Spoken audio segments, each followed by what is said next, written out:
একটা ঈদের আনন্দ মাটি করে দিতে একটা টেইলর্সই যথেষ্ট। হ্যালো এভরিওয়ান, আসসালামু আলাইকুম। কেন এই কথাটা বললাম জানতে অবশ্যই ভিডিওটির সাথে থাকুন। যদি ভালো লাগে লাইক কমেন্ট শেয়ার করে পাশে থাকবেন। তো এই ঈদে বলেছিলাম যে কোনো কিছু বানাবো না, তবুও না বলতে বলতে কয়েকটা ড্রেস হয়ে গেছে।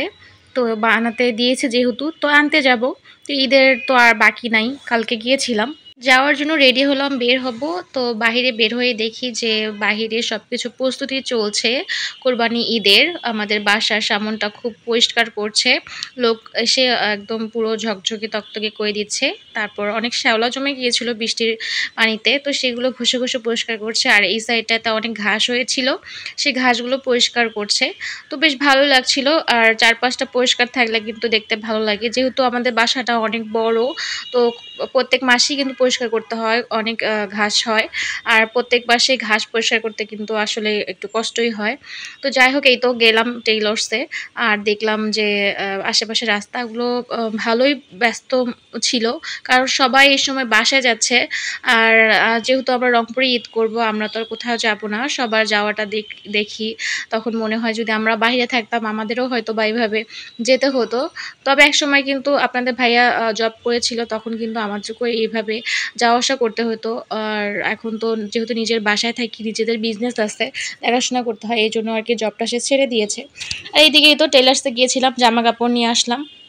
নিয়ে এসে দেখি যে হলো, আর পরে দেখি যে একদমই ভালো মতো বানায় নাই, এতটা লুজ ফিটিং করেছে কি আর বলবো। আর যেটা মাপ দিয়েছি সেই মাপে তো বানাই নাই, অন্যরকম বানিয়েছে। তো যেহেতু আর সময় নেই, মাত্র হাতে একদিন সময়, এখন কি করি।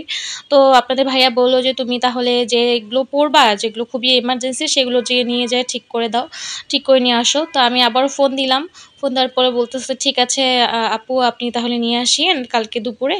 তো কালকে দুপুরে যেহেতু নিয়ে যাব, তাহলে তো একটা মাথায় টেনশন থাকে যে তাহলে যদি দুপুরে নিয়ে যায় সে কখন দিবে আমাকে।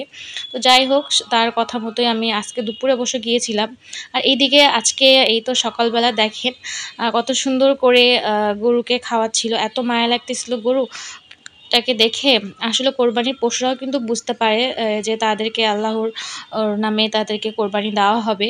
আর এইদিকে খাওয়াচ্ছিল আর আমাকে বলছিল যে তুমি কি কখনো খাইয়েছো গরুকে এভাবে। আমি বলছি হ্যাঁ, পাতা খাওয়াইছি। পাতা তো সবাই খাওয়ায়, এভাবে কি ভুসি খাওয়াইছো? বলছি না, খাওয়াইনি। খাওয়াই দেখো। এই তো তার কথা মতো এই তো আমিও ভুসি খাওয়াচ্ছি। আর আমার হাজবেন্ড কিন্তু এত যত্ন সহকারে গরুকে খাওয়াচ্ছে, ও মনে হচ্ছিল যেন গরুটা কতদিন থেকে লালন পালন করা হয়। তো অনেক যত্ন সহকারে খাওয়াচ্ছিল, এই দেখা দেখি কিন্তু আমিও ওর বলাতে এই তো নিয়ে খাওয়াচ্ছিলাম ভুসি। আর এই তো ছিল ভিডিও, কেমন লাগলো অবশ্যই জানাবেন। পরবর্তী ভিডিও দেখার আমন্ত্রণ।